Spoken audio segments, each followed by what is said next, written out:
Alors que les Américains continuent de fêter l'élection de Donald Trump par de nouveaux records, notamment sur le Dow Jones, notre pays, la France, lui, va extrêmement mal. L'instabilité politique que nous traversons aujourd'hui a conduit les marchés à nous considérer comme un pays plus risqué que la Grèce, pays que, ironie du sort, nous avons sauvé de la faillite il y a à peine une quinzaine d'années.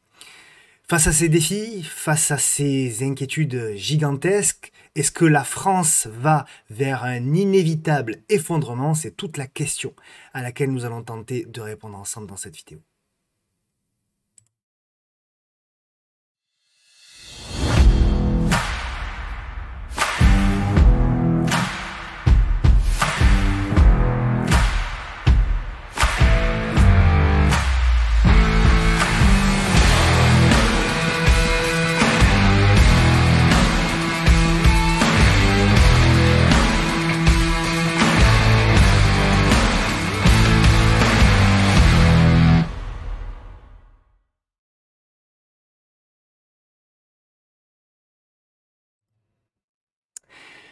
Bonjour à toutes et à tous et bienvenue sur votre nouvelle vidéo hebdomadaire bourse, trading et investissement qui s'intitulera cette semaine vers un inévitable effondrement. Comme d'habitude, le petit message d'avertissement qui stipule que le contenu de cette vidéo est à unique but pédagogique et informatif. Pour me suivre sur les différents réseaux sociaux, vous avez tout qui s'affiche sur votre écran et vous pouvez bien sûr activer la clochette afin de recevoir une notification dès lors que je publie une nouvelle vidéo. Je remercie bien sûr mes nombreux partenaires qui me permettent de réaliser ce contenu qui est bien sûr accessible 100% gratuitement. Trade Republic, Ibu, Uricha et Pro Real Time. Je le fais pas souvent, je le fais une fois par an. Mais je le fais là, puisque je sais que c'est quelque chose qui est très attendu.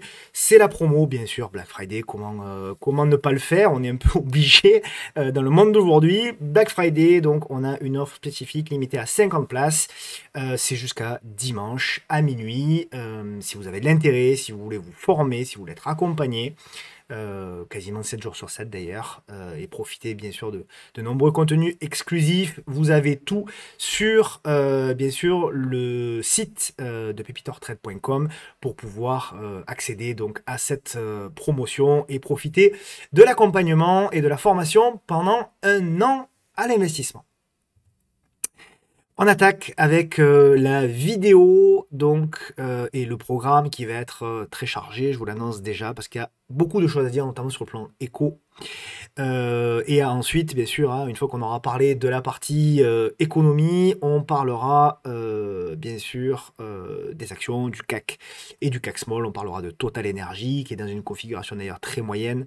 On parlera des bancaires également avec BNP Paribas et Crédit Agricole, on parlera de Air Liquide, de Thales, de Elior, SMCP, Silor, Luxotica, Soitec, L'Oréal, Steve, Clariane, Eurofin Scientifique, Engie, Viel et compagnie, Novo Nordisk, on regarde dans la cotation Nice d'ailleurs, ASML Holding, Light On, une introduction récente en bourse Pluxee, qui était le titre à suivre de la semaine dernière, Viridien ex-CGG, Rémi Cointreau, qui a rebondi un tout petit peu, décuplé, Calré, et on partira aux États-Unis avec Enphase Energy, Boeing, Coinbase, Qualys, Nike et on fera comme d'habitude le suivi de Nvidia avant de terminer par le titre à suivre. Comme d'habitude, 1000 fois merci pour vos encouragements, 1000 fois merci pour vos commentaires.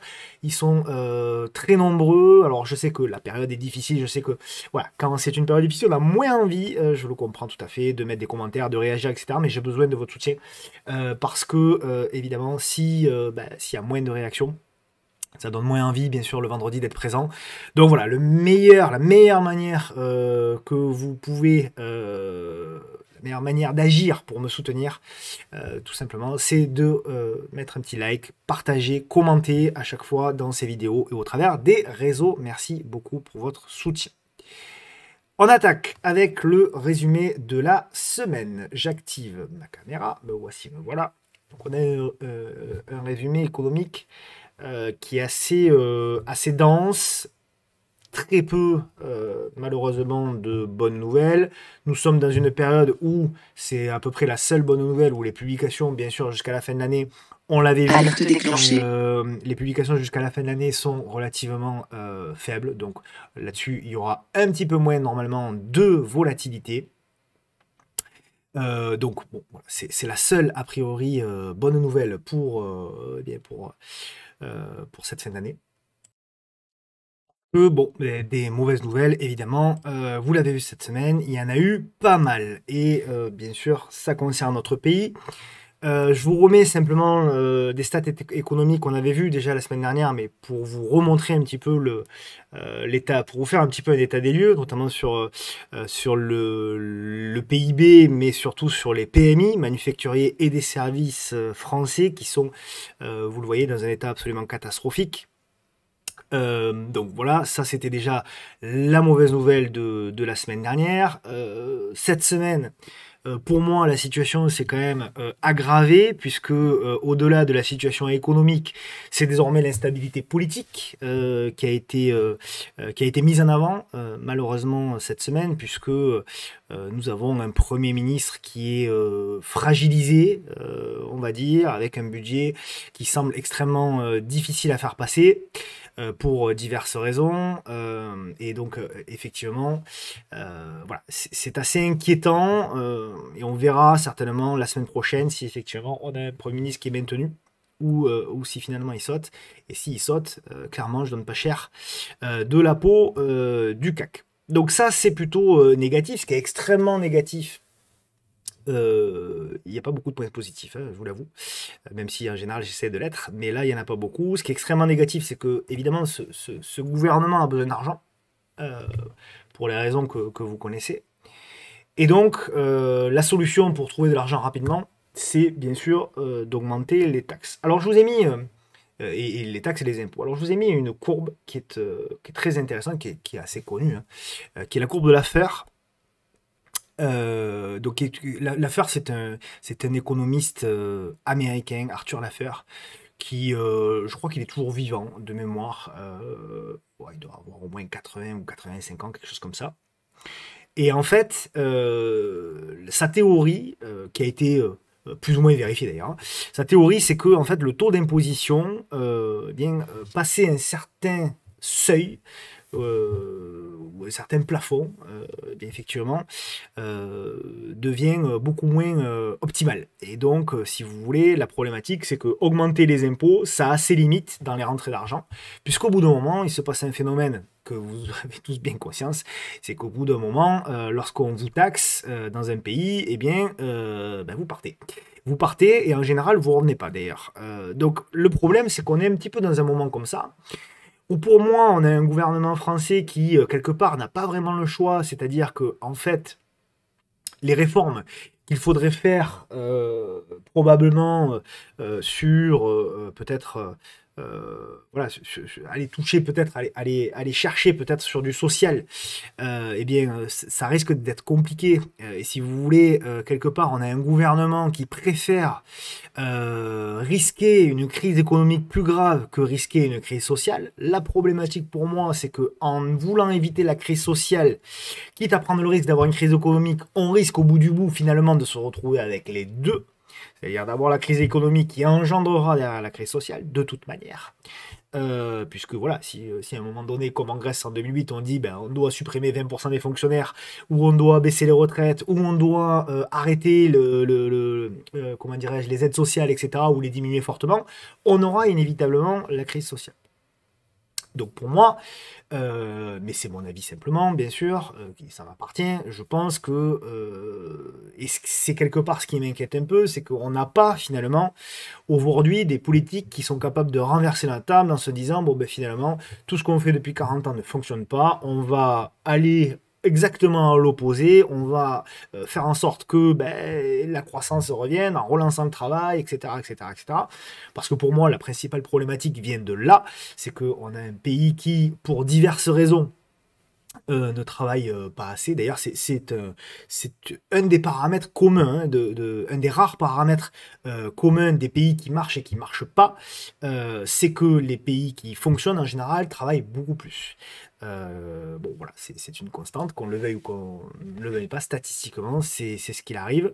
Attention, je ne dis pas que les Français ne sont pas des gens travailleurs, bien au contraire, je pense que justement, la France est un pays où les gens aiment travailler, mais à condition que le travail soit correctement rémunéré. Et là, pour moi, bien sûr, eh bien, on n'y est pas du tout. Et l'écart, pour moi, entre ceux qui travaillent et ceux qui travaillent moins, il n'est pas assez important. Et aujourd'hui, clairement, si c'est pour faire des heures en plus ou s'arracher quelque part au travail pour payer beaucoup d'impôts à la fin de l'année, effectivement, les gens préfèrent prendre des RTT. Et on les comprend forcément bien largement. Bref, c'était une petite parenthèse. Tout ça pour dire que, voilà, pour moi, vous le savez, depuis des semaines, voire des mois, pour moi, il y a deux possibilités pour que le marché, quelque part, s'effondre, entre guillemets, ou baisse en tout cas fortement, corrige fortement, effondrer le mot est bien sûr très fort. Il y a deux possibilités, il y a deux scénarios possibles qui feraient que, effectivement, ce marché rentre dans une crise beaucoup plus profonde. Le premier scénario, bien sûr, c'est celui qu'on vient de dire, c'est-à-dire une crise vraiment beaucoup plus grave, majeure de la France et qui plongerait très certainement et inévitablement l'Europe vers une crise très forte. Je rappelle que la France, la dette de l'Europe, est détenue à plus de 26% par la France uniquement. Plus d'un quart de la dette européenne, c'est la France. Donc si la France est dans de graves difficultés, clairement l'Europe le sera également. Et j'en veux pour preuve qu'aujourd'hui, vous avez donc le taux à 5 ans, euh, le taux à 5 ans voilà, qui est plus cher. On emprunte aujourd'hui plus cher, notamment que les Grecs à 5 ans. Ça veut dire que le marché considère qu'on est plus risqué. Alors vous allez me dire, oui, mais le taux à 5 ans, bon, en général, les marchés ne regardent pas forcément ça. Eh bien, c'est la même chose pour le taux à 10 ans, malheureusement.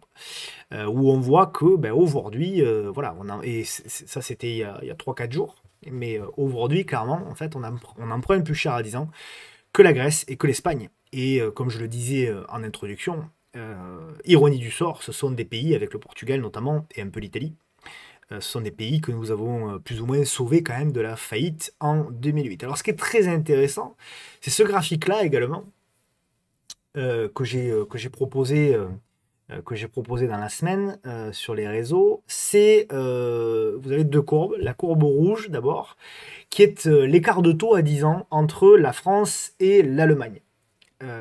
Et donc, en bleu, vous avez la performance relative du CAC, de l'indice français, par rapport à l'indice européen, le Stoxx européen. Alors, ce qui est très intéressant, c'est que finalement, le marché, il est assez logique, finalement, dans cette, comment dirais-je, dans cette sanction qu'il inflige au CAC 40, puisque on le voit, eh bien, plus tout simplement l'écart de taux eh bien, tout simplement euh, augmente, si vous voulez, c'est-à-dire que plus la France, quelque part, devient de plus en plus risquée pour les marchés par rapport à l'Allemagne, plus la performance relative du CAC par rapport à l'ensemble de l'Europe, eh bien, elle baisse. Donc finalement, voilà, on a une corrélation qui est extrêmement propre entre ces deux courbes-là. Donc ça, c'est pour moi effectivement le risque, un des premiers risques, et notamment le risque français, le risque européen.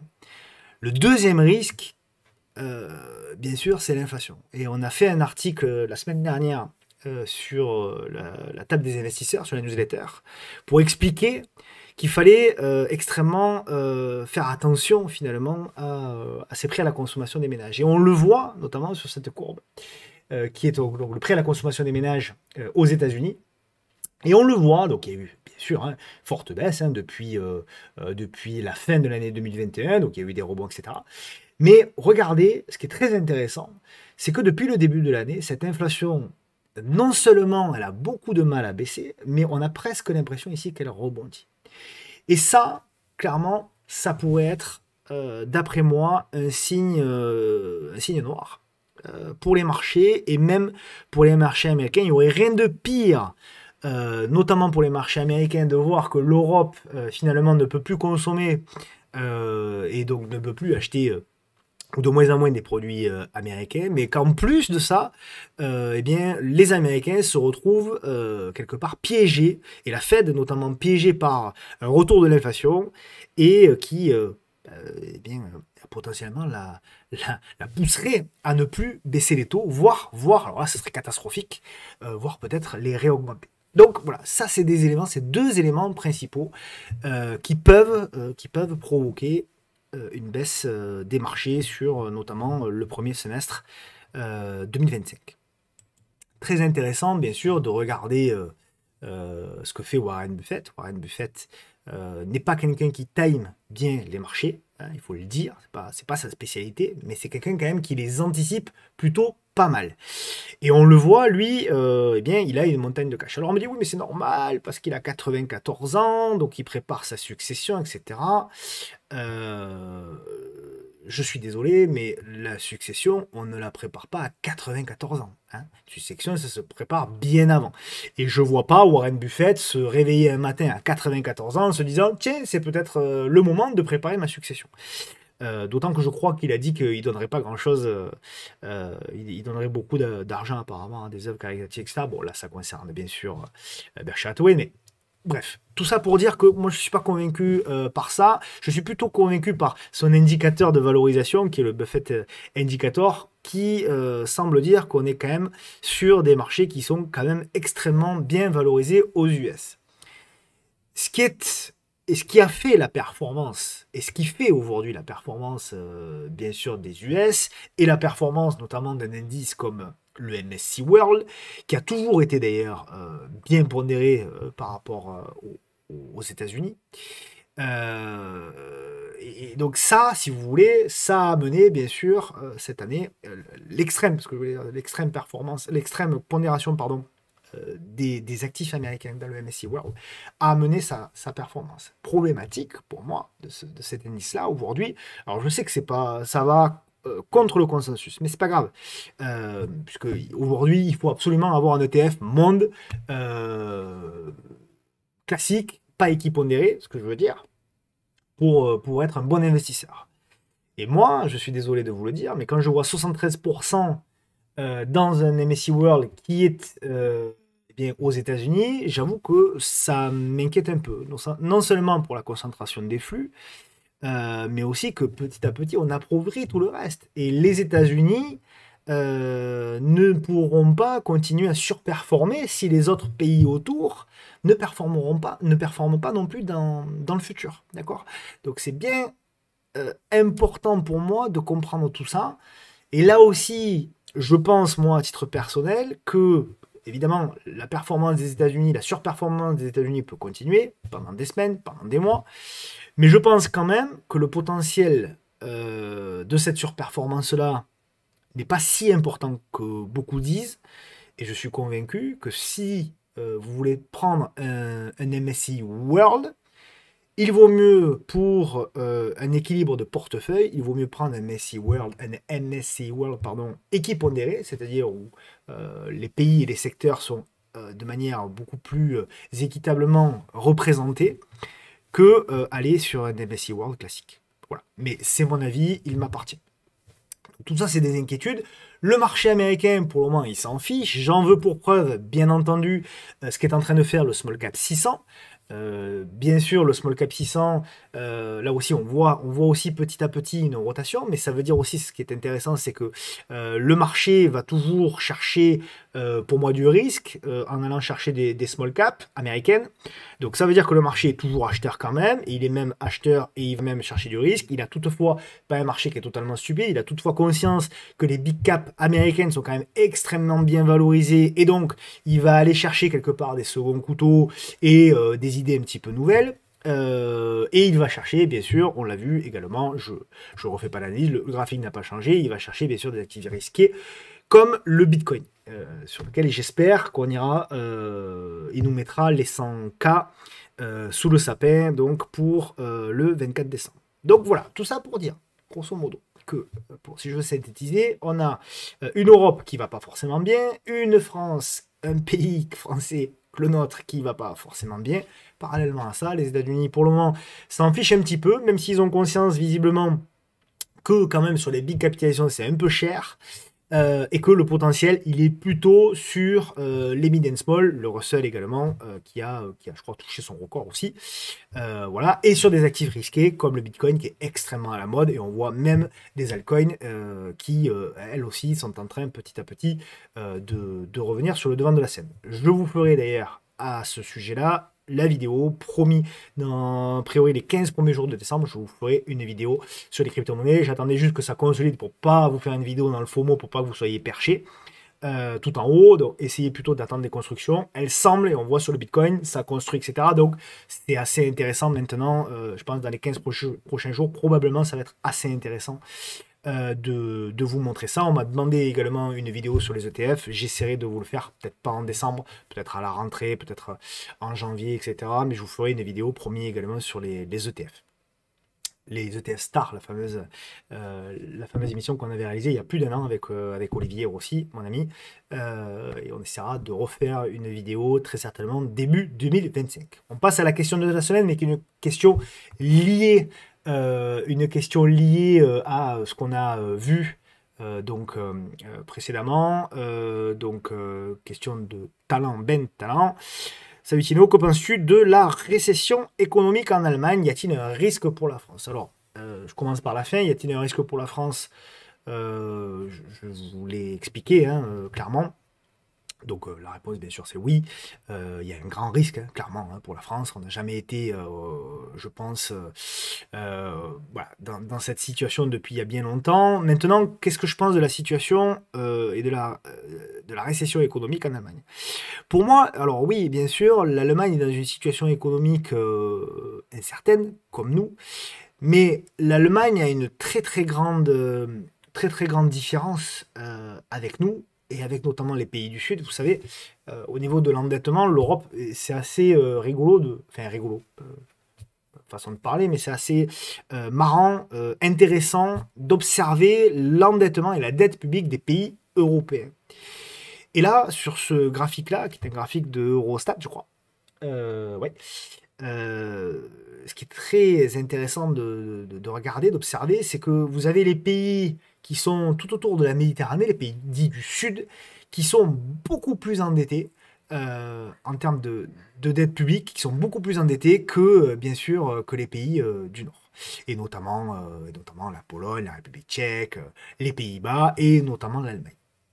Tout ça pour dire que pour moi, oui, l'Allemagne traverse une période économique extrêmement difficile, comme la France, mais la différence de l'Allemagne, c'est que, avec la France, c'est que l'Allemagne a une marge de manœuvre.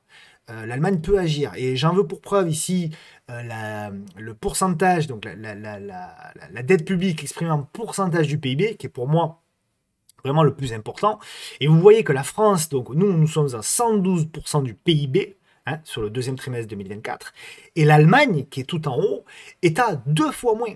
2 fois moins, voire plus de 2 fois moins. Donc, si vous voulez, pour moi, oui, l'Allemagne, en effet, est dans une crise extrêmement importante, une crise économique extrêmement importante, mais l'Allemagne n'a pas la nécessité de faire toutes les réformes extrêmement négatives qui vont faire qu'on risque de se retrouver dans une situation économique encore plus grave dans les prochains mois, c'est-à-dire d'alourdir ses impôts, d'alourdir ses taxes pour s'en sortir. Donc pour moi, la différence, quand même, elle est extrêmement grande. La situation économique, c'est la même, mais la situation financière, elle est totalement différente entre ces deux pays.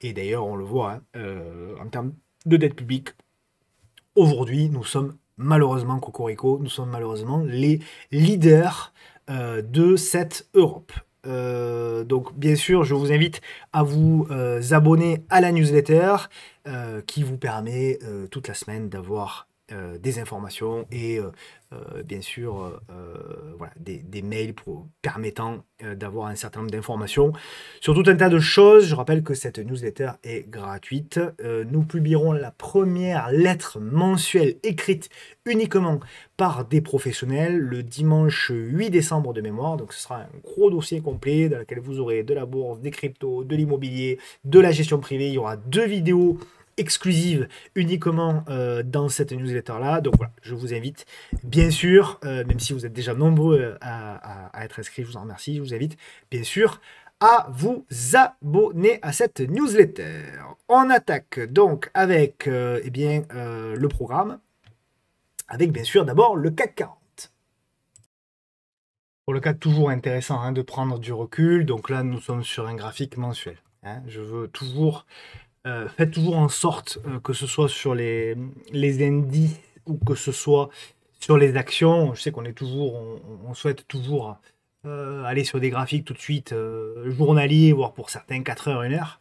Mais toujours essayer d'abord de commencer par le graphique mensuel pour bien tracer vos zones, pour bien tracer vos supports, vos résistances, vos obliques, etc. Donc, bon, le CAC 40, nous en sommes ici pour moi, hein, c'est ma vision des choses. Nous sommes toujours bien sûr dans un canal haussier. Ce canal haussier a été touché en termes de support en 90, en 92, en 95, 96, en 2003, en 2008, en 2011, en 2012 et en résistance, pour moi, il a été touché en 2000 et effectivement, il a été touché ici en 2024. Alors, c'est le CAC 40 cash, hein, dividende non réinvesti, je précise. Nous évoluons, maintenant si on zoome un petit peu plus, nous évoluons effectivement dans un biseau ascendant pour moi qui a été tracé depuis 2017 et ce biseau ascendant, il a été tapé en termes de résistance en 2017 ici, en 2022 ici et assez récemment en mars 2024. En support, vous avez ce support oblique qui date donc de mars 2020, de novembre 2022, suite aux élections législatives de cet été en 2024, et bien sûr, nous y sommes. Donc, j'ai toujours la même analyse, si vous voulez, c'est-à-dire que pour moi, oui, effectivement, on est au bord de la rupture, on est sur un fil, hein, clairement, sur le CAC. Alors, certains qui me disent, oui, tu es positif. Je ne suis pas positif, je suis juste, je fais un constat simple, c'est que pour moi, là, on est pile sur le support. Donc, je serai négatif, encore une fois.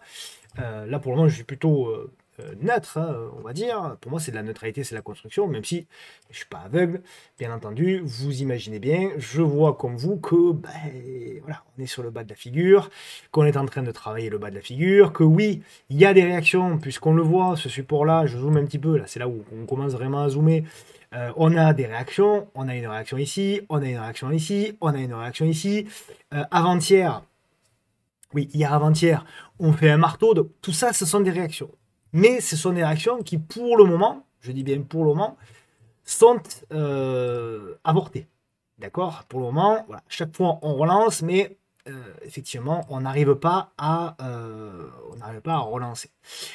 À partir de quand je considérerais, donc, pour moi, donc je vous ai dit pour moi, si on repasse clairement là sous ce support, si on commence à clôturer sous les 7150 grosso modo, pour faire simple, sous 7150, je commencerai vraiment à me dire, oula, là ça commence vraiment à être pas bon. Et à partir de quel, ça c'est si on est négatif, à partir de quel moment on redevient à mon sens positif, si on repasse pour moi au-dessus ici du support cassé qui fait désormais résistance, c'est-à-dire maintenant la résistance des 7003, 7350 grosso modo. Donc pour moi, il y a deux possibilités, il y a deux scénarios probables. Les plus probables sont soit effectivement on finit par casser par le bas et là on a la mise en place d'une congestion et là même à titre personnel on cherchera de la vente pour aller chercher les 6800 points. Si on y va, moi je pense à titre personnel qu'on aura du rebond sur la zone, mais que derrière ça sera vendu, et que pour moi la zone long terme, elle sera plutôt ici aux alentours des 6004. On verra si ça arrive, nous n'y sommes pas encore, d'accord? Donc je verrai, en gros, hein, moi ce que je verrai c'est de la vente pour un rebond en mode pullback et ensuite de la revente, donc il faudra faire attention, mais on pourra jouer effectivement du rebond sur les 6008. A contrario, si c'est un scénario positif, il faudra évidemment casser l'oblique, se réinstaller dans cette zone-là, c'est-à-dire aux alentours des 7350, construire et valider une relance pour aller chercher, pourquoi pas, pour aller essayer de sauver l'année et aller chercher la zone ici des 7007, 7008. Là, entre les deux, encore une fois, mon cœur balance. C'est dégradé, c'est pas terrible, c'est moche, c'est tout ce que vous voulez, ça sous-performe, tout ça, on fait tous les mêmes constats. Il n'y a pas de sujet pour moi là-dessus. Il faudrait quand même être complètement aveugle pour dire que le CAC est extrêmement fort. Hein. Le CAC sauve les meubles, s'accroche aux branches, tel un zombie qui manque une jambe et deux bras, mais voilà, à ce stade, nous en sommes ici. Ok? Donc, pour moi, et c'est ce qu'on fait, hein, notamment sur le salon depuis des semaines, voire des mois, c'est que pour moi, c'est de l'attentisme. Voilà. Après, bien sûr, les plus agressifs, là, ce serait plutôt de l'intraday ou pour quelques jours, vont tenter de vendre la zone des 7003 pour aller chercher le bas du range à 7000, et en se disant, ben, si ça casse, j'ai déjà de l'avance pour aller chercher les 6008. A contrario, ceux qui sont acheteurs, ils vont plutôt acheter la zone des 7150 pour viser les 7003 en se disant si ça passe, je vais... Voilà, c'est ça une stratégie. Si vous voulez, c'est toujours la même chose. Malheureusement, il y a, bon, de moins en moins, heureusement, mais il y a beaucoup de gens qui pensent encore que l'objectif de la bourse est de savoir où la bourse va, sauf que c'est pas l'objectif du tout. L'objectif de la bourse, c'est de déterminer des zones sur lesquelles vous avez des ratios gain-risque importants. Et c'est ce qu'on est en train de faire. Et en fonction des directions qui sont prises, prendre, vous, bien derrière, des décisions d'investissement. OK? Donc voilà, on en est là sur le CAC 40. Donc le CAC 40, en résumé, il est moche, il s'accroche aux branches. Clairement, si le gouvernement saute, voilà, c'est direction les 6008, pour moi, c'est ça me semble assez évident en tout cas. Ce qui est, lui aussi s'accroche aux branches, mais il est beaucoup plus dégradé, bien sûr, c'est les small caps. Les small caps, on est là aussi sur une tendance haussière, on est sur un canal haussier, on l'a vu tout ça dernièrement. Ce qu'on regardait dernièrement, c'était cette fameuse figure là, qui était là. Ça, je vais l'effacer. Donc c'était cette fameuse figure, grosso modo, hein, on disait, voilà, cette figure-là, elle va être intéressante à regarder. Si elle casse par le haut, on va chercher le gap, ici le gap des élections, on casse par le bas, danger. Et là, effectivement, on casse par le bas. Cette semaine, là c'est pareil, on tente de sauver les meubles, on tente une petite construction, mais ça paraît extrêmement faible, même si la volatilité est en train de se réduire. Si cette construction-là lâche, pour moi, c'est retour sur les plus bas de 2023. D'accord, donc c'est-à-dire grosso modo les 9005. Et ma zone long terme, pour le CAC Small, elle serait vraiment là où là, pour moi, sincèrement, ce sera une opportunité d'accumuler très fortement. Alors pour les small cap, on me demande souvent comment on peut jouer quelque part les small cap. Vous avez diverses manières de jouer les small cap. Alors, soit vous les prenez de manière individuelle, vous faites un petit peu voilà, du fonda, etc. Et vous prenez je sais pas, une quinzaine ou une vingtaine des meilleurs small cap pour les jouer. Soit vous avez également un ETF, mais qui est un ETF small cap européen de mémoire chez Amundi. Il faut fouiller sur le site. Je crois qu'il est éligible au PEA de mémoire, il me semble. Donc regardez-le. Et après, vous pouvez jouer également des fonds, des fonds qui sont sur les small cap.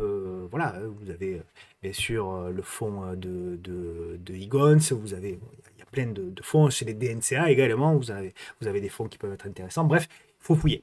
Voilà, vous avez plusieurs manières de jouer les small cap. Ok, on passe aux actions. Si vous le voulez bien, avec la première action qui est Total Energy. Donc Total Energy, on en est là. Hop. Donc la dégradation continue. Donc, on l'avait vu sur le support ici. Et on a été là. On a dit attention au pullback pour de la revente. Donc Total Energy, c'est assez moche.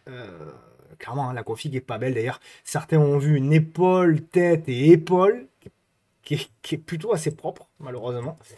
Donc voilà, pour les chartistes, même si moi j'accorde pas forcément énormément d'importance, mais voilà, pour les chartistes, grosso modo, vous avez un report en termes d'objectifs, voilà, qui peut être peut-être donc en premier lieu, effectivement, vous avez une zone ici aux alentours des 50 qui peut être une première belle zone d'accumulation, et vous avez une deuxième zone, ouais, voilà, qui est pas mal aussi peut-être, qui est la zone des 45, qui peut être une deuxième zone d'accumulation. Ok, donc c'est plutôt pas mal. À noter que, mais ça je vous l'ai déjà démontré par A plus B, on a effectivement Total Energy qui fait moins 8 ou moins 7 depuis un mois.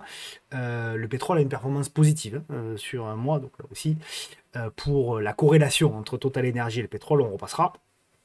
puisque bien sûr, il suffit de mettre les deux graphes l'un à côté de l'autre et vous constaterez qu'il y a des moments, bien sûr, où c'est corrélé, comme toutes les actions, hein, d'ailleurs. Vous mettez toutes les actions à côté du pétrole et quasiment toutes les actions, vous verrez qu'il y a de la corrélation, surtout sur les cycliques, bien sûr.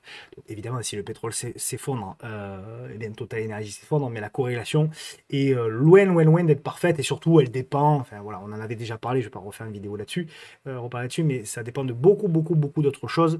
Et Total Energy, en plus, c'est une société qui aujourd'hui dépend aussi de moins en moins, avec ses résultats, de moins en moins du pétrole. Donc la corrélation, si vous voulez, il peut y en avoir, mais elles ne sont pas si fortes que ça finalement. Et j'en veux pour preuve ici, depuis un mois, la performance de Total Energy qui est différente de celle du pétrole. Donc voilà, pour moi, Total Energy, 50 et après 45, pourquoi pas. D'ailleurs, BNP Paribas pour les bancaires, alors ça c'est vraiment, pour moi, c'est ce qu'il faut regarder hein. Aujourd'hui, notamment BNP Paribas, je voulais mettre en mensuel. Pour le CAC, pour la santé du CAC, il faut regarder les bancaires. Voilà. Il faut regarder le luxe et les bancaires. Et les bancaires, elles reviennent sur beaucoup de supports. On avait vu Crédit Agricole, on la reverra. On a vu Société Générale également, on la verra une prochaine fois. On en est là. Pour moi, BNP Paribas, c'est un gros support oblique mensuel qui est là. Donc il faut regarder donc, pour du trading, éventuellement pour des retournements. Par contre, si ça lâche, c'est que le CAC lâchera. Et là, ce sera rendez-vous à 40, 41, 42. Voilà. Donc il y a deux zones vraiment d'opportunité pour BNP Paribas, long terme. C'est la zone des 42, grosso modo, à 1 euro en plus, 1 euro en moins. Et la zone des 22, 23 euros également. Donc ça vous ferait un prix aux alentours des 32, 33, selon quel prix vous achetez. Et là, ça peut être intéressant. Ok. Donc voilà, BNP Paribas, pour moi, tendance quand même assez dégradée, sous la moyenne mobile à 10 jours, à 10 mois, pardon. Donc pour moi, c'est quand même pas forcément terrible, terrible. Crédit Agricole, on l'avait dit également, je me mets sur un graphique, voilà, Crédit Agricole, vous le savez, cette fameuse résistance, on l'a évoqué maintes et maintes fois. Donc c'est toujours la même chose, résistance, résistance, résistance, résistance, c'est toujours, toujours pareil. Et derrière, pour le moment, c'est vendu, d'accord? Pour le moment, c'est vendu. En daily, il y a du positif et il y a du négatif. Le négatif, c'est qu'à très court terme, on a pété l'oblique et on revient, a priori, on va peut-être revenir tester la zone des 12 euros, qui est la zone pour moi qui fait vraiment office Bon, il y a d'ailleurs cette zone-là qui est jouée pour un petit rebond, mais c'est surtout celle-là pour moi, la zone des 12 euros, qui fait office de support long terme et sur laquelle j'espère que les acheteurs vont se présenter. On va regarder s'il n'y a pas une autre oblique. Mais à mon avis, hop là. Est-ce qu'il n'y a pas une autre oblique à aller chercher plus tard? On verra. Voilà, il y aura peut-être, si ça lâche, il y aura peut-être cette oblique-là à aller chercher. On verra. Ok. Donc, est-ce que c'est une opportunité d'acheter du Crédit Agricole?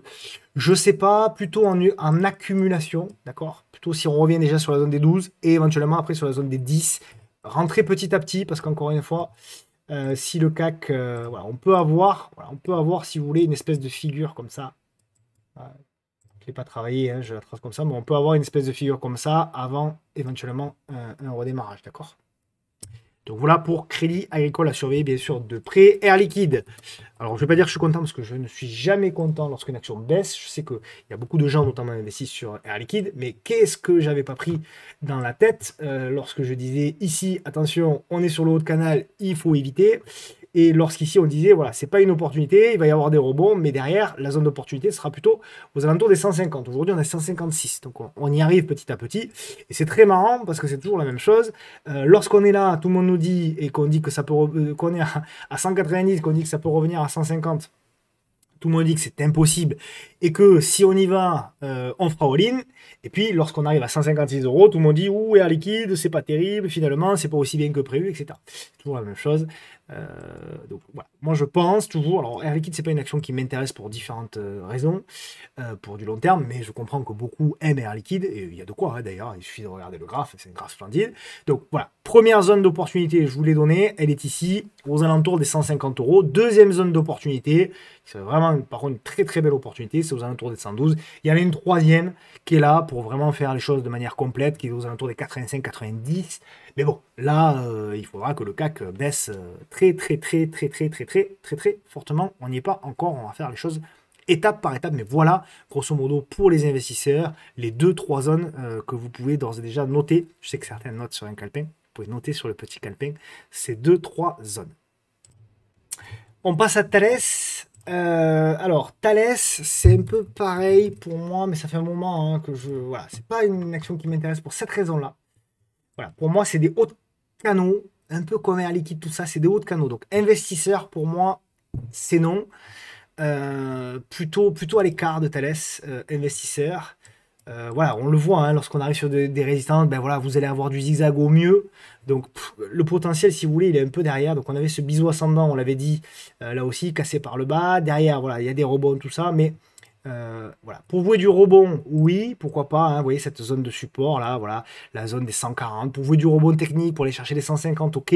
Mais ça manque de volatilité d'amplitude directionnelle. Donc pour moi, pas forcément hyper intéressant à jouer Thales.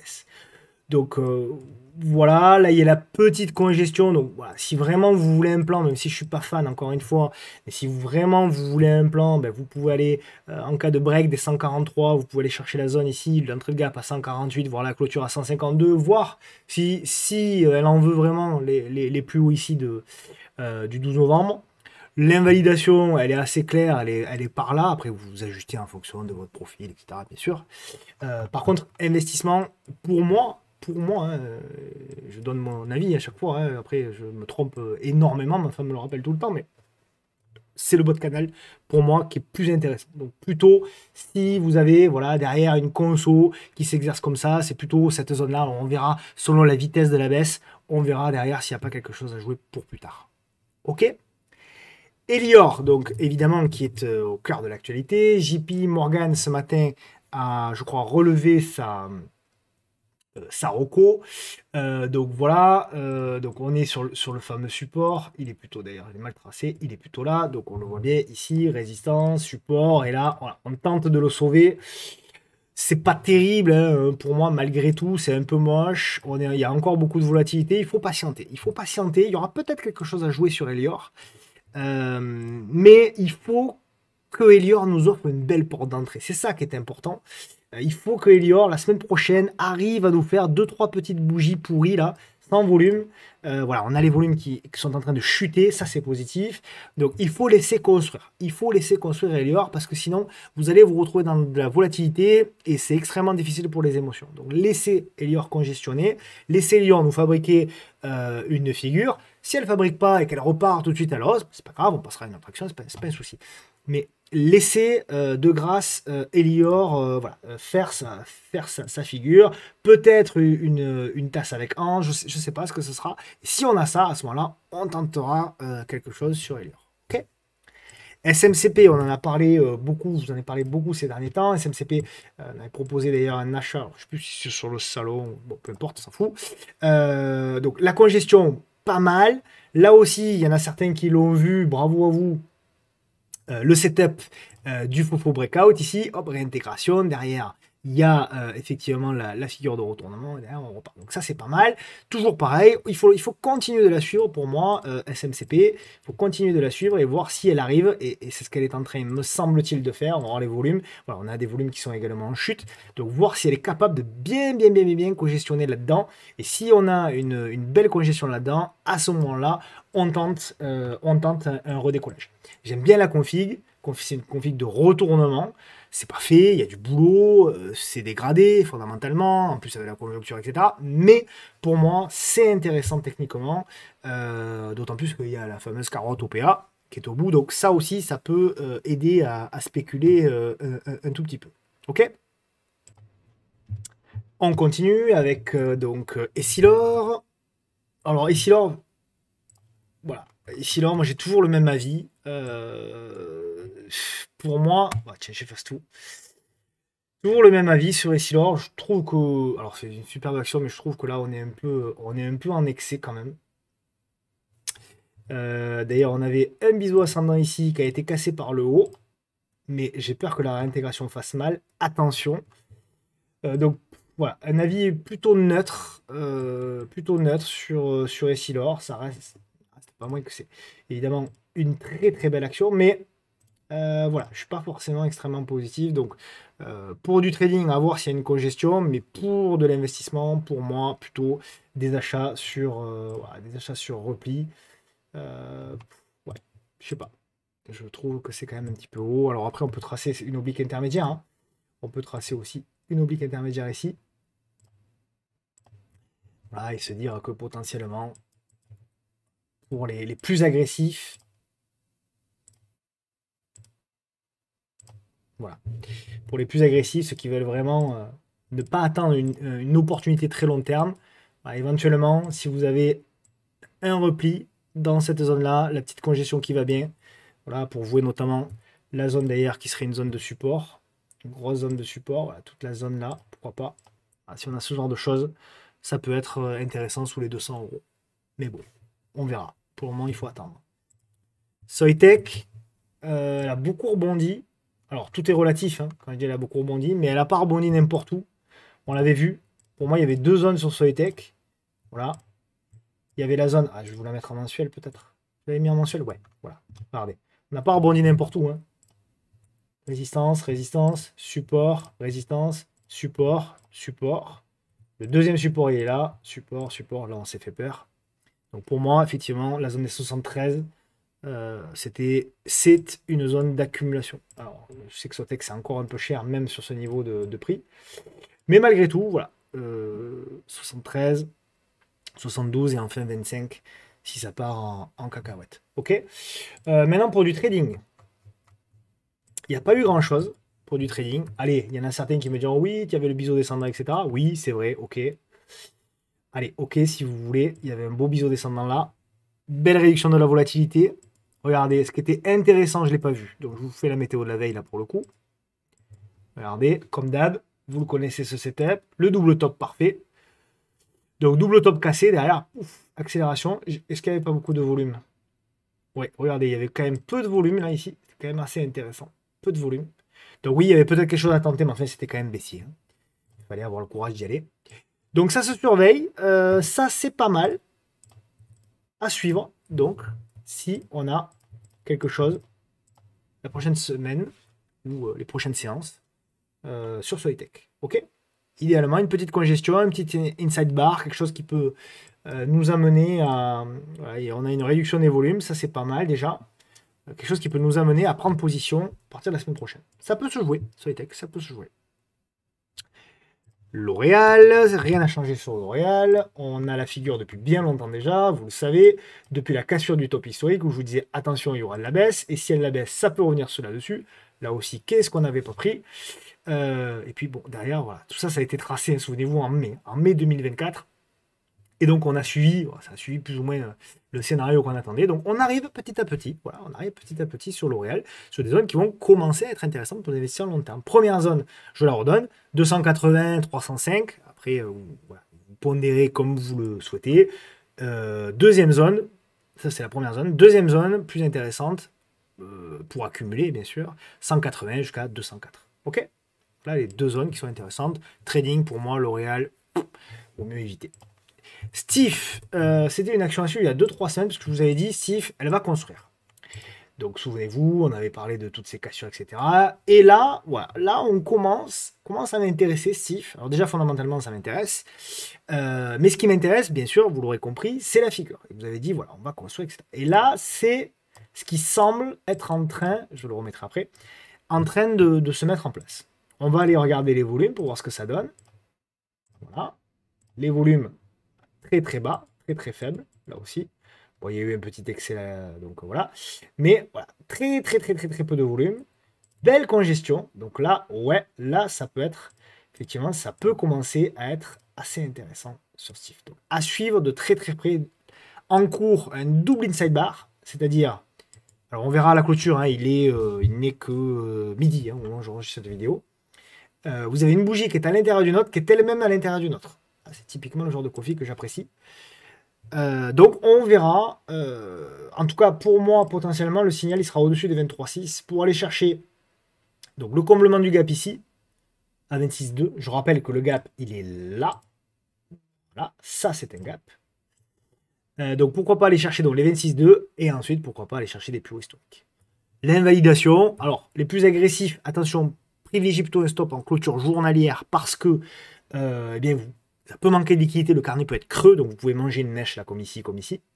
Mais sinon, clôture éventuellement pour les plus agressifs, ici sous les 22,30, ou alors carrément sous la pattern, sous le pattern, c'est un nom masculin, on me le rappelle souvent, c'est vrai, je fais l'erreur, 20,60 €. Ok. On continue. Clariane dans une autre config. Clariane, donc on la suit depuis un petit moment, puisque ce qui nous avait intéressé, c'était le push ici. Alors c'est très baissier, Clariane, je ne vous fais pas l'historique, hein, c'est un titre très baissier. C'est presque devenu spéculatif d'ailleurs désormais. Donc voilà, on a eu le push, la congestion ici, paf, on a breaké, et là on fait la correction. Donc on essaie de travailler pour faire la petite figure, la fameuse petite figure. C'est ce qu'on disait, on était là, je vous avais dit, voilà, on va attendre la figure. La figure ressemble pas à grand chose pour le moment, c'est pas hyper propre pour être tout à fait honnête avec vous, mais on va observer, on va regarder si on est capable quand même, voilà, de faire quelque chose comme ça et de bien congestionner. Donc titre à suivre également, Clariane, il y a des infos aussi que je suis pas mal, j'en ai pas, hein, j'ai pas de Clariane, hein, si j'en avais je vous le dirais. J'ai pas grand chose d'ailleurs en portefeuille pour être honnête avec vous. Mais en tout cas, Clariane, voilà, c'est peut-être une config qu'il va falloir suivre pour la fin de l'année, voire le début d'année prochaine.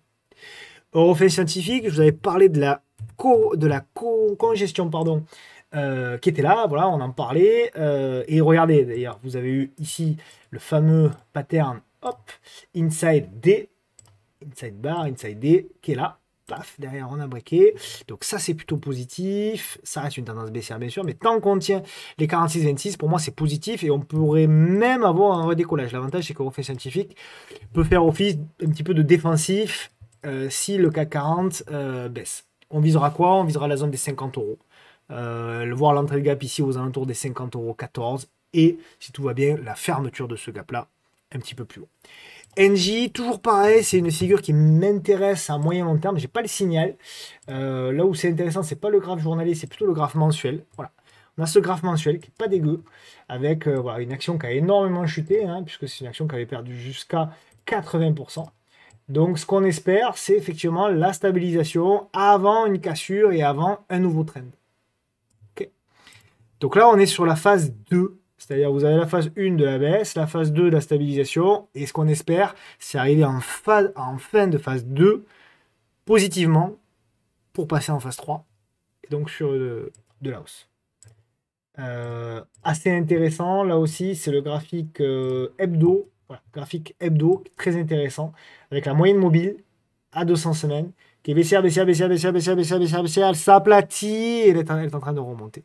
Et d'ailleurs, vous le voyez, on s'est parfaitement appuyé sur cette moyenne mobile avant de relancer.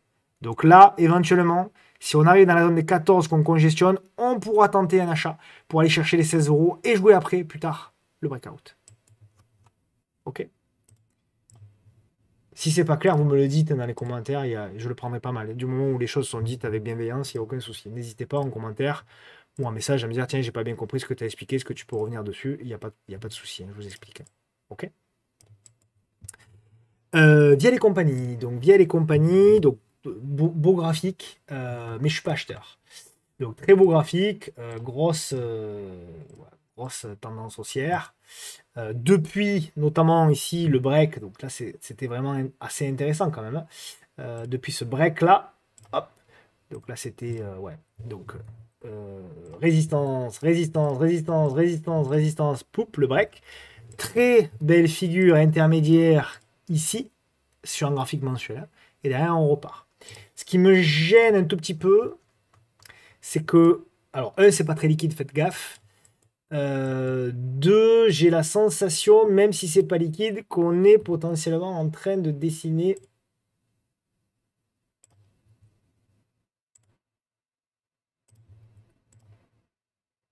potentiellement une fin de structure, d'accord.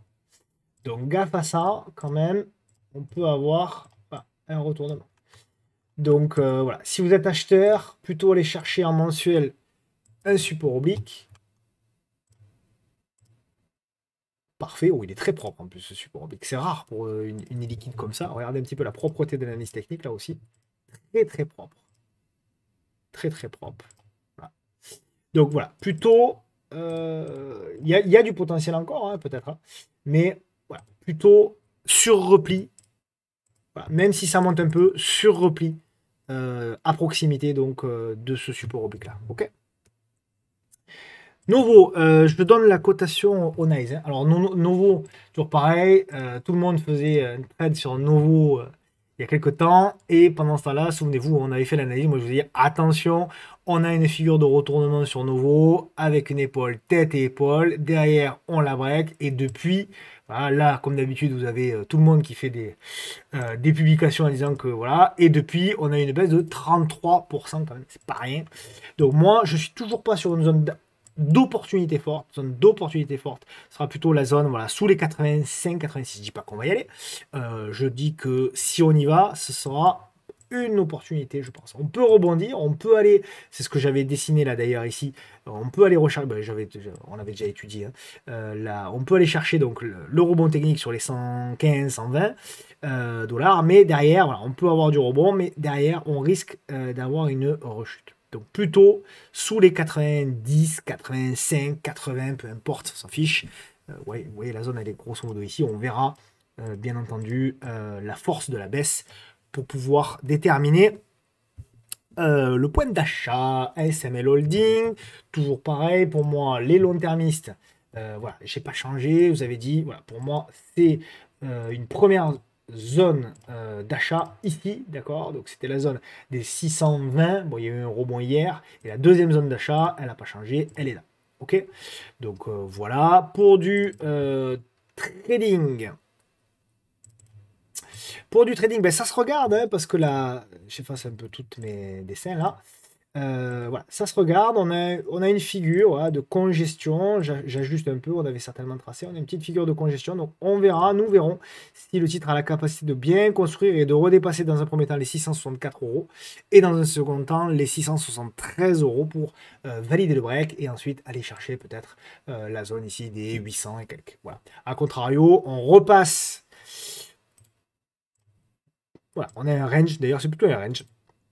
A contrario, on repasse donc sous la zone des 605. Là, par contre, on reste extrêmement prudent parce que voilà, les 540 nous tendons les bras et ensuite, très certainement, sous les 400 euros. Donc, on passe à une introduction en bourse récente. Et Light On. Donc, Light On, bon, ça spécule. Alors, quand c'est des graphiques comme ça, ne vous mettez pas en journalier, vous vous mettez en 1 heure. Hein. D'accord? Toujours en 1 heure. Donc, Light On, un mot rapidement sur Light On. Elle a bénéficié bien sûr de la hype sur l'IA. Maintenant, fondamentalement, j'ai de gros doutes sur cette boîte-là, d'accord. Donc on verra. J'aurai certainement tort, comme d'habitude, c'est pas très grave. Mais voilà, fondamentalement, je suis pas aussi convaincu que tout le monde sur cette boîte-là. Bon, toujours est-il que ce qui était intéressant, par contre, techniquement, c'était vraiment hyper intéressant. Il y avait vraiment des choses hyper intéressantes. Regardez un petit peu la congestion qu'il y avait là. Hyper intéressant. Ici, pareil, il y avait une oblique magnifique avec une belle congestion. Hyper intéressant. Il y avait même un break ici à jouer. Voilà, avec le double top. Hyper intéressant. Mais ce qui me gêne maintenant un petit peu, c'est qu'il y avait l'oblique aussi support. Ce qui me gêne, c'est que là, on est en train de casser.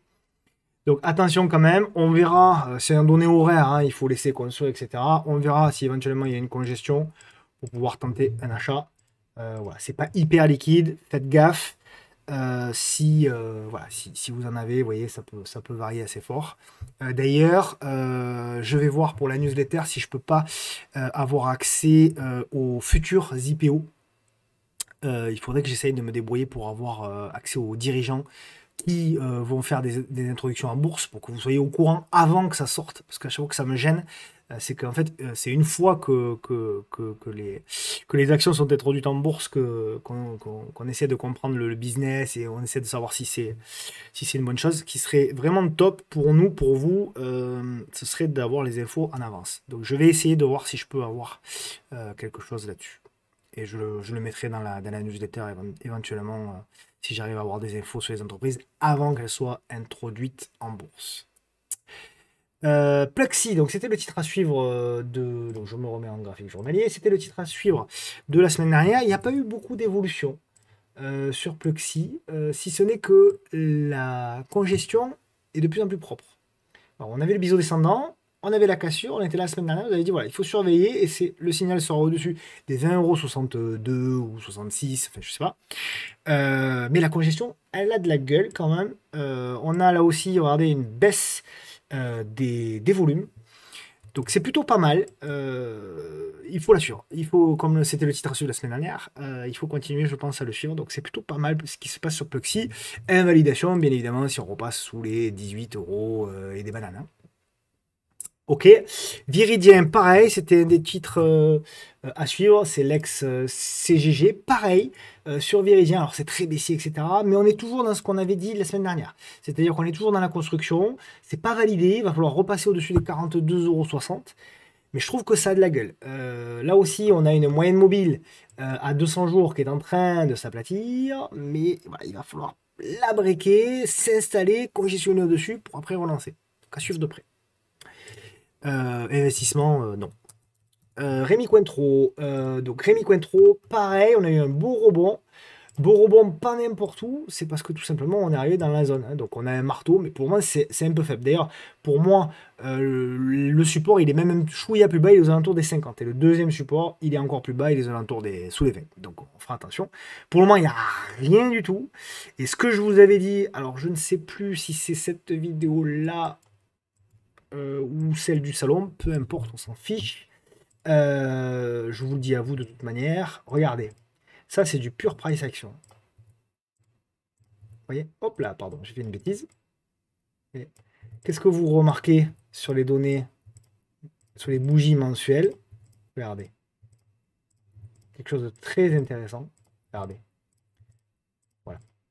Cela fait 1, 2, 3, 4, 5, 6, 7, 8, 9, 10, 11, 12, 13, 14, 15, 16. On est dans le 17e mois où Rémi Cointreau a l'incapacité de repasser au-dessus du plus haut du mois précédent. Donc pour moi, un signal potentiellement agressif mensuel serait le passage au-dessus du plus haut du mois précédent. Ok? Donc tant qu'on n'a pas ça, pour moi, on n'a pas véritablement un signal un peu plus clair. Je continue avec Décuplé. Une belle société, Décuplé, c'est pas mal. Donc le graphique est plutôt pas mal aussi. Alors, pas très liquide, hein, par contre, attention, faites attention. Donc voilà, il y a une figure intermédiaire qui semble se dessiner. Comme c'est peu liquide,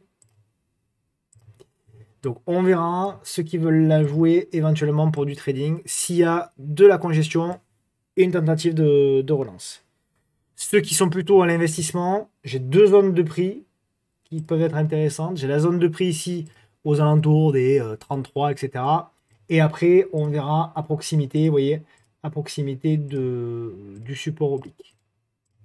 Voilà, on verra si ça baisse, la vitesse de la baisse pour aller chercher à proximité du support oblique. Ok. Calré, ex-pépite, qui a mal fini. Ah ben d'ailleurs, tiens, elle est suspendue. Bon, ça ne fait qu'appuyer ce que je voulais dire, hein. C'est que voilà, pour moi, Calré, du moment où on a cassé l'oblique ici, support, derrière c'est terminé. Il y a vraiment plus grand chose à faire pour moi sur Calré. Alors après, les intradéistes et ceux qui font, voilà, qui sont spéculateurs, etc. Oui, il y avait des choses à jouer, pourquoi pas, sur les breaks de congestion, etc. Mais c'est spéculatif. De grâce, évitez de rester investi de manière assez importante le soir là-dessus. Parce que voilà, vous pouvez vous réveiller avec un moins 30, ce serait pas étonnant. Dans le même style, Atos, hein. Atos, si vous faites un peu d'intraday sur quelques heures, pourquoi pas. Sinon, voilà, faites extrêmement attention. Ça, c'est voilà, des choses qui peuvent vraiment vous faire extrêmement mal. Voilà. Maintenant, pour ceux qui veulent spéculer, voilà, si je me mets en 4 heures, par exemple, voilà. Pour ceux qui veulent spéculer, si je me mets en 4 heures, voilà, vous pouvez surveiller éventuellement cette zone-là aux alentours des 1,25 €, 26, 27, 28, voilà, pour vous du rebond. Mais là, on est vraiment sur de la spec, hein. Donc là, investissement, S'il vous plaît, mettez-vous sur le côté. J'ai rien oublié sur les actions européennes. Non. Je passe aux actions américaines avec Enphase. Énergie, elle est là. Ouais, ça fait longtemps qu'on l'avait pas vue. Bah, pareil, hein, dans le même style. Donc, tendance haussière cassée. Derrière, on tente du rebond de la construction. Ça casse par le bas. Il n'y a pas grand chose à faire, hein, franchement. Pas grand chose à faire. À part par là aussi pour les spéculateurs. Donc, on tente le pullback sur l'ancien support. Cassé, devenu potentiellement désormais résistance. Bon, voilà, honnêtement, je pense qu'il n'y a pas grand-chose à faire sur une phase. Il va falloir voilà, éventuellement réintégrer et construire pour tenter quelque chose. Mais je pense qu'il y a mieux à faire actuellement. Boeing, ça commence à être pas mal, je crois, Boeing, de mémoire. Voilà. Ça fait longtemps hein, qu'on attend cette zone, souvenez-vous. Donc c'est la zone des, ben voilà, des 130 à 150. Donc on est à 152. Première zone que j'attendais. Vous pouvez la jumeler ou la partager avec la zone notamment ici des 103. Voilà, 103, 104. C'est les zones que j'avais indiquées ici. Donc voilà, toute cette zone là, grosso modo, pour faire assez simple, hein, toute cette zone peut être une zone d'accumulation. Renfort potentiel si ça part en cacahuète, vraiment beaucoup plus bas. Bon, vous pouvez garder un petit peu de cash au cas où. Je ne suis pas sûr qu'on y aille, mais en tout cas, voilà. Pour moi, on arrive quand même potentiellement sur des premières zones où Boeing, ça se regarde. Trading, bon, il n'y a pas grand-chose à faire. Voilà, à part jouer des... Bah, d'ailleurs, j'avais anticipé un biseau descendant. Il semble être un peu là. C'est souvent des biseaux ascendants, hein. Descendants, pardon. Dans les corrections, très souvent. Hein. Voilà. D'ailleurs, on peut le refermer un petit peu. Voilà. Donc on est là. Si ça pète par le haut, pourquoi pas. À suivre, Boeing. Coinbase, donc c'est pas mal. Ça a bien rebondi. Il y avait une figure de mémoire qu'on avait regardé. Ouais. Donc pareil, voilà, biseau descendant aussi. Donc biseau descendant, on a cassé. Ah oui, voilà, je vous avais proposé un achat au-dessus des 192. Donc derrière, ça a bien pris. Et là, voilà, on en est là. Figure à suivre. Ça construit. Ça, c'est la construction, ça. Ça, c'est la construction. Ça se regarde. Ça se regarde de très près. Ah, évidemment, il va falloir que le Bitcoin... hein, il va falloir que le Bitcoin y aille. On croise les doigts, n'est-ce pas? Pas mal. Pas mal ce qu'elle fait, Coinbase. Hein. Il faut la suivre. Ah, on a un petit... Oh, il y a eu des forts volumes et qui sont en chute. Donc derrière, voilà. Petite congestion et on joue le break. Objectif, il est indiqué. Je suis un peu ambitieux sur l'objectif. On va d'abord déterminer celui-ci, pardon, et ensuite on ira chercher effectivement les 430. Ok? Pas mal. La config est vraiment pas mal. Qualis. Hop, elle est là. Ah ben tiens, on l'avait analysé un petit moment, ben voilà, on l'avait analysé au mois d'août, ça fait un bail. Vous avez proposé un achat si on revenait à proximité du support, ben, ça a été le cas. Donc ben, bravo s'il y en a qui l'ont pris. Je n'en fais pas partie, bien sûr. Donc première zone ici, donc toujours pareil, à proximité du support oblique, et sinon, à proximité ici, des 90 à 92 $. Trading, il n'y a rien à faire, c'est assez moche. Là, il y avait une belle congestion, mais vu qu'il y a eu un gap, c'était compliqué si vous anticipez pas en tant qu'investisseur. C'était quand même assez difficile. On continue avec Nike. Nike, on va revenir sur ma fameuse zone petit à petit. On va y arriver, on va y arriver, on va y arriver. Petit à petit, toujours la zone que j'attends. La zone située entre les 60 et 67 $ pour de l'investissement. Je pense à titre personnel que si elle y va, j'en prendrai un petit peu, quitte à renforcer un petit peu plus bas pour du très long terme. Ça m'intéresse. Donc voilà, trader, il n'y a rien à faire. Franchement, bon, là, il y avait effectivement une ligne de coup pour vous du trading qui était là. Mais bon, depuis, voilà, il n'y a vraiment pas de pattern intéressant. Et puis, avant de passer au titre à suivre, on va parler d'NVIDIA. Elle me plaît pas du tout, Nvidia, mais pas du tout, pas du tout. Pour moi, c'était un biseau ascendant. On l'a breaké. Donc attention quand même. On est pile sur un très bon niveau de support, enfin très bon à court terme, qui est là, qui est le niveau de 130. Tant que ça tient les 130, ça va. On sauve les meubles. On a lâché 130. Ça voudra dire retour ici sur la moyenne mobile à 200 jours. Et je pense très sincèrement qu'elle ne tiendra pas si on y retourne. Et là, par contre, voilà, on risque d'avoir effectivement une baisse pour aller chercher le fameux support et éventuellement on redémarrera. tant qu'on tient les 130, c'est pas ce scénario qui est privilégié. Tant qu'on tient les 130, on peut aussi avoir, bien sûr, une construction, une autre construction, qui se situerait ici, si on tient, si on fait quelque chose comme ça. Et là, par contre, ce sera beaucoup plus positif et on relancera. Pour faire simple, en résumé, il n'y a rien à faire sur Nvidia, que ce soit pour du trading ou de l'investissement. Investissement, écart, trading, écart. Voilà, c'est aussi simple que ça. Et enfin, on va terminer par le titre à suivre. Alors, vous comprenez bien mes difficultés en ce moment pour trouver des titres à suivre, la vache. Alphen, voilà, la construction. Alphen, la construction, parce qu'elle est très très belle, mais c'est très baissier, quoi. Hein, voilà, vous l'aurez compris, c'est très baissier, donc voilà. Mais la construction est vraiment jolie. Alors attention, hein, titre à suivre, je le répète, mais bon, vous le savez maintenant, vous êtes habitués, titre à suivre, ça ne veut pas dire titre à acheter. Si c'était un titre à acheter, je vous dirais c'est un titre à acheter. Là, si je vous dis c'est un titre à suivre, c'est un titre à observer, voir s'il valide notamment des breakouts, etc., etc. Donc on verra si très agressivement il casse les 12 euros, et ensuite vraiment le retournement, il sera plus s'il casse les 14 euros. Voilà. La congestion est belle, les volumes, là aussi, sont en chute.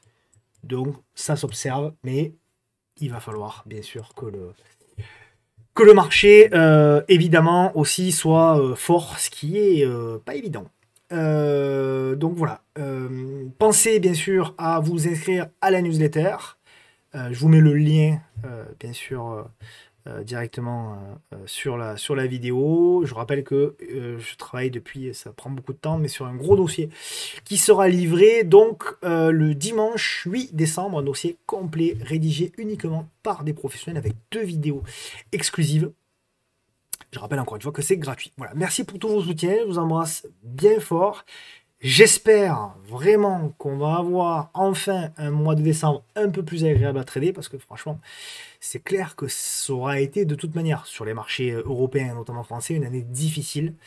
Donc voilà. Mais en même temps, comme je le dis régulièrement, on apprend beaucoup plus dans les années difficiles que dans les années faciles. Pour celles et ceux qui ont commencé l'année du Covid, qui ont commencé à acheter la bourse en bas, ils ont strictement rien appris. Ceux qui aujourd'hui s'accrochent et se forment dans un marché aussi difficile, ils en tireront les bénéfices, j'en suis persuadé, plus tard. Et clairement, pour moi, c'est évident que dans ces marchés-là, on apprend énormément. Voilà, je vous embrasse, merci pour tout, et puis je vous souhaite bien sûr un bon week-end en compagnie de vos proches, et je vous donne rendez-vous, comme d'habitude, vendredi prochain. A plus, ciao.